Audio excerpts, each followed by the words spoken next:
Hi, welcome to Bridget Podcast.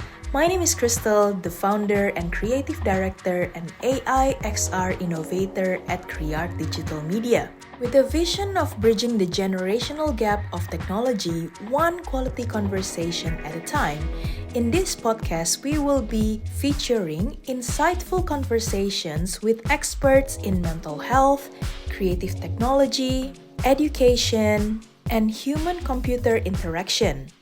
Expect to take away practical insights from every conversation that you can implement to your daily life in your different roles and spheres of influence.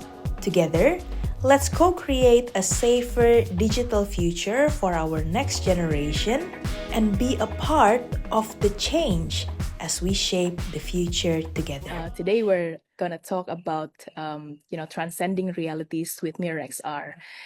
What a word! When I think transcend, I think multiple realities and cutting through the noise.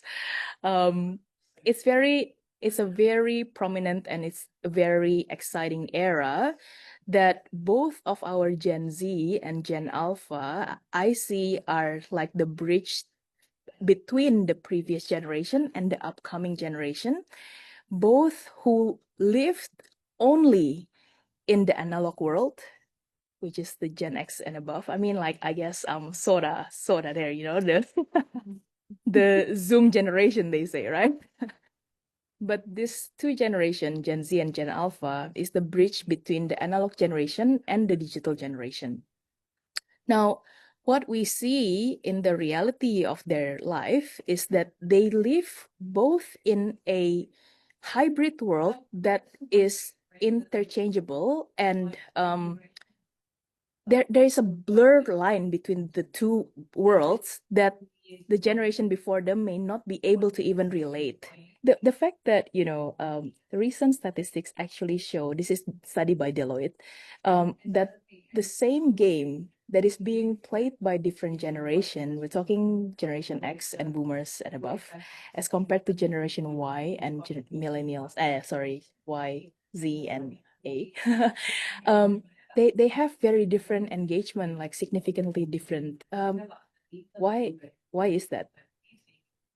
So, like, why we actually engage with technology is such a complex kind of question, right? So there are huge individual differences. Being able to regulate your moods and emotions, I think, is probably a big one for young people. So sometimes digital spaces can help with that. It can help people to regulate their feelings or to validate feelings, to seek social connection. Strangely enough, sometimes, there's a lot of variation there. So I feel like it's not easy to kind of say that there's one particular reason. But importantly, within the design of the technology itself, there are some really fundamental things that can increase engagement or can modify the way that we think about ourselves, but also can change the way that we behave. And so it's not simply a one-way street in that, people might come to a technology with a particular motivation or a need that they want to have fulfilled. But then once they're actually interacting with it, it might be that need changes or that motivation changes dependent upon the experience that the person has, right? So it's not a simple kind of, there's one reason why, or there's different generational reasons even. Sometimes there's a lot of complexity in why people come to particular platforms, or why they might maintain their engagement on a platform. I think one of the interesting things is to ask, why do people not engage? So what are some things that might be reasons why they think that a technology doesn't work for them, or that a particular platform doesn't work for them? Because that's kind of interesting, looking at the flip side a little bit. But I think there's no simple answer to that one, and certainly the research in that area is probably a little bit lacking, I feel. There's certainly surveys and things like that, but I think people have a dynamic relationship with technology and it changes. So because recently we also have heard that young people develop what we call AI induced psychosis. I literally was like legit looking into like scholarly article. I'm like, what is this? It's a thing. I mean, so there's been some really interesting studies recently around the way that some of the large language models are actually designed to kind of, they're optimized towards things that can make mental health worse, right? So, constantly reaffirming or kind of agreeing with an individual's perspective can act, if that perspective is actually delusional or within it, has features that are disconnected from reality, can make psychosis worse. So, and I think one of the things that we've seen recently is this kind of a realization among some of the companies that perhaps have designed these systems without mental health expertise. They're starting to realize, hey, hang on a second, whoops, what's the impact of this technology? And I mean, it's kind of strange to think that these chatbots were developed, back in the 1950s and 60s. Like the ELIZA program was developed a long time ago and was recognized as potentially being problematic back then. Somehow we forgot about that, and then now we're in the same situation again, where we've got this kind of generically available technology, but we've got very little understanding of the impact of that on individuals, and also of the safety guidelines that are actually required. So, I mean, large language models in particular are problematic because they're text extrusion machines, and they are optimized in a way that's inconsistent with what we would call best practice recommendations around, things like therapy, right? So, and yet they're being sold as a therapeutic agent, which is highly problematic. So, there's a lot of responsibility there that I think should actually rest not with the user of the technology, but with the person making the technology and the companies making the technology, to be a lot more careful about understanding the impact before they release, a product out there into the world. So, yeah, I feel like that's probably at the heart of trying to break that cycle. Why are young people wanting to escape? Well, there's huge problems in society. Why aren't we addressing those problems at the societal level? Why aren't we trying to, for example, train more mental health therapists to try to help reduce this issue of accessibility to mental health support? So, that kind of recognizing there's a problem is great, but the solutions are likely to be multifaceted, but they should be actually informed by really strong evidence around, best practice and scientifically validated methodologies for improving people's mental health. So we don't want to, create more problems by trying to solve a problem that's actually really complex in an ineffective kind of way. Yeah, wow, that's mind-blowing. And I think I cannot agree more that we're advocating for innovators and entrepreneurs to take responsibility, because with great power, I mean, power now don't seem like who owns nuclear. It's more like who can build tech. And most people who build tech, oh, I shouldn't probably say this, but like many people build tech for money and power, without realizing that they may be solving a current problem by creating unintended future problem. Ooh, that hits hard. So yeah, I think the next one, I think, just gonna pull my notes. Can virtual escapism actually heal trauma or loneliness? Because it's now more than a trend. Then young people are looking for something like ChatGPT to help their mental health. Of course, we've seen the tragedy of a couple of not just addiction but also sadly suicide cases, because of these AI companions that are unregulated, and like the child may just be too naive to understand what to share, what not to share, what to trust, what not to trust, how much it can relate to it, and how biased the model can be. Yeah, how do we help them navigate this? I feel like placing, the responsibility onto the end user is bad, like, but I see a lot of it in, a lot of the terms of use of these systems. Everything is sheeted home to the end user in terms of it's up to you to work out, whether this is the right solution for you. I feel like, one of the things that can help to empower people is to help them to be the builders of the technology, right? So if they're the ones who are actually learning how to do this, and they're developing the skill sets, and they're developing these technologies with a specific use case in mind because they've got lived experience, I feel like that's going to end up in a much better aligned set of technologies for addressing problems. And as well as that, that allows them to kind of place the technology in the right context. So instead of maybe anthropomorphizing and having that experience, and also having, their attention taken away or their control and agency taken away by the technology, we could, if we're teaching, kids how to actually do the work that goes into building these systems, then they're no longer in that powerless kind of role. They're taking back the power and they're building the technology for themselves to be in a way that's, that's good, hopefully. Alongside of that, of course, they need to understand what the potential harms are. So, placing this in front of kids without also having them think really deeply about what it's like to be in a situation where you become perhaps a victim of someone else's manipulation is really problematic. So we've got to think about it in a really careful way. And people talk about, if we just tell people how large language models work, well, then, they're going to be able to use them more effectively. Well, actually, no, because you have people who know exactly how they work and yet they still anthropomorphize and make these kinds of mistakes about and in understanding what the technology is.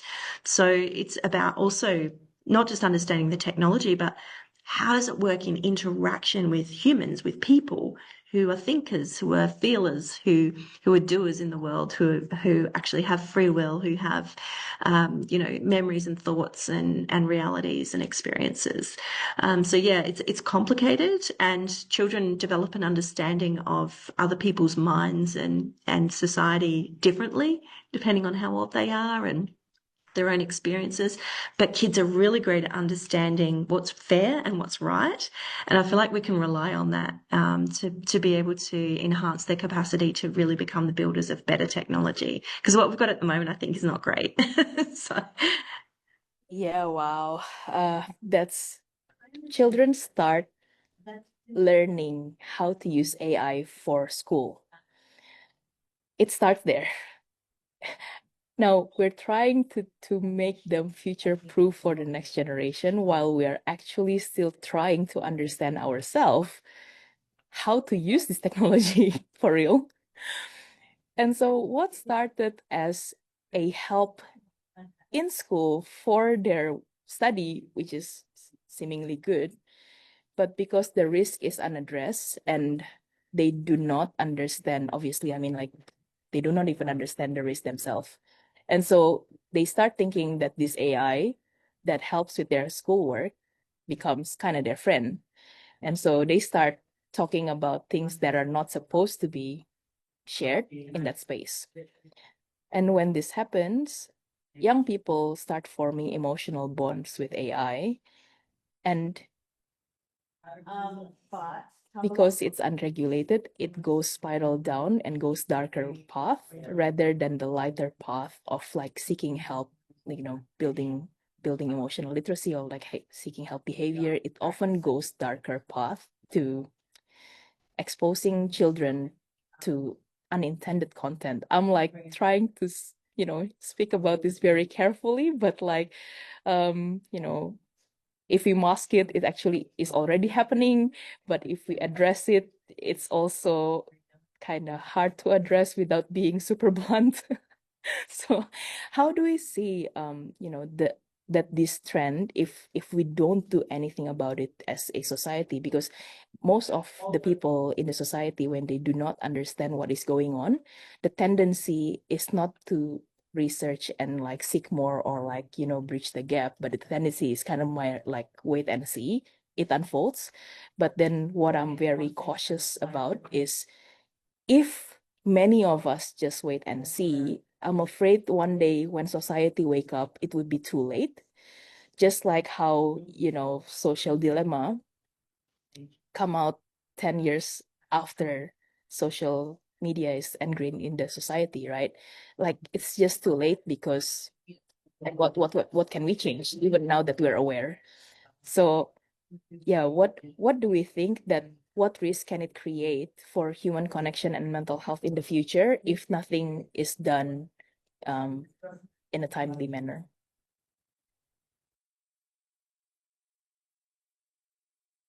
It's a really difficult problem because inherent within the technology itself is the fact that it's stochastic, right? So the outputs are uncontrollable. And, you know, it doesn't really matter how many times you kind of go back and look at the architecture that sits behind generative AI, there is an inherent uncontrollability to it. So, I mean, that's one thing.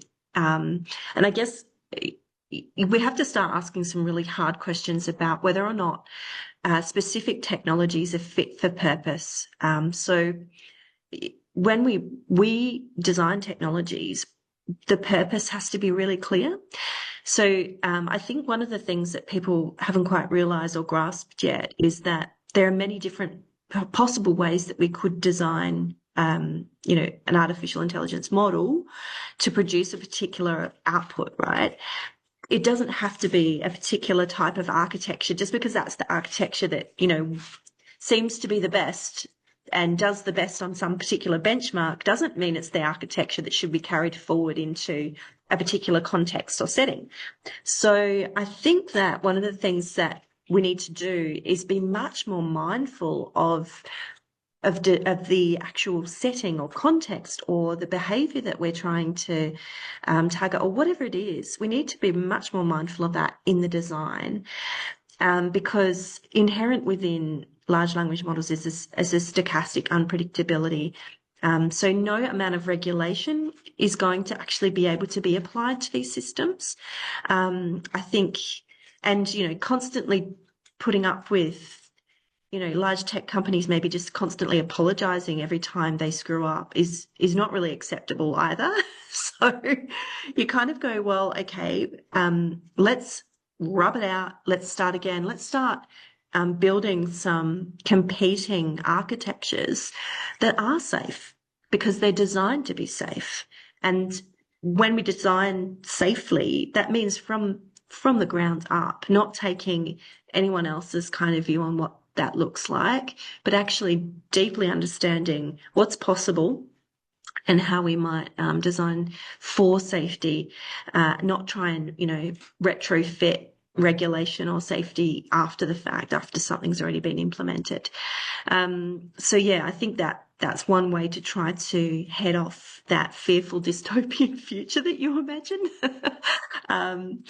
Another way to head it off, of course, is again coming back to this issue of empowerment.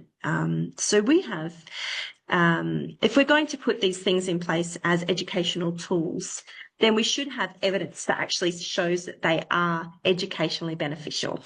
So if we don't have that evidence, then we're not making good choices around the use of these technologies.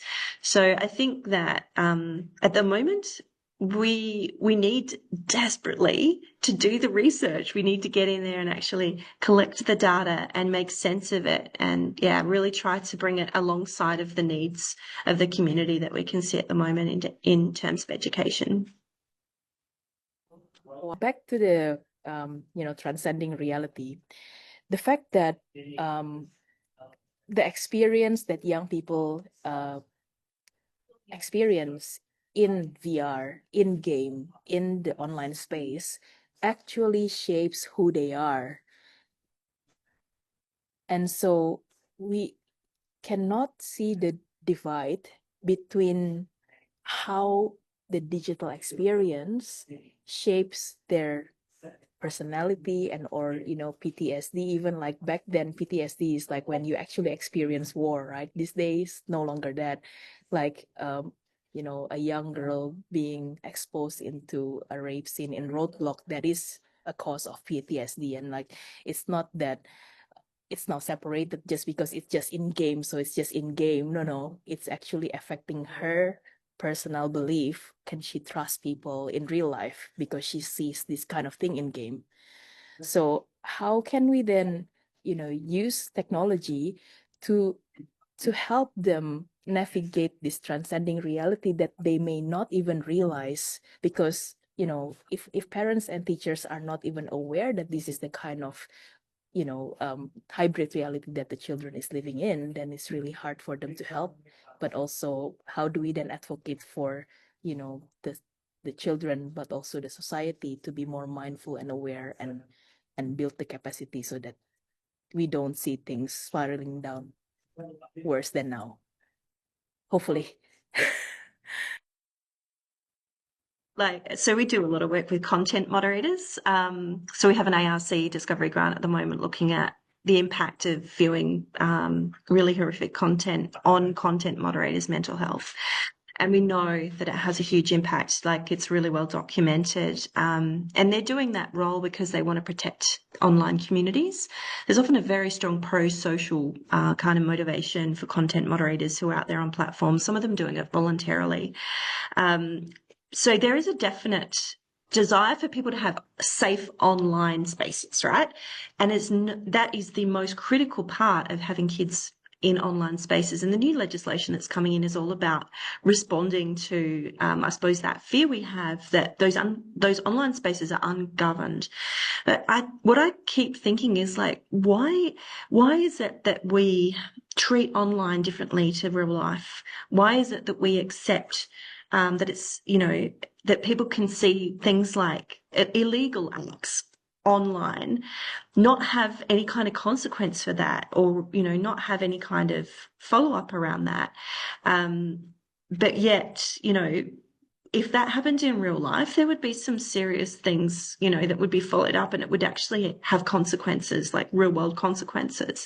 So I think in a way we kind of need to stop thinking about, online as being less likely because it's, it's not real. It's the psychological realism that's the harmful part of it, right? So we've got to really think about, okay, how are we actually, again, controlling these spaces in a really fundamental way?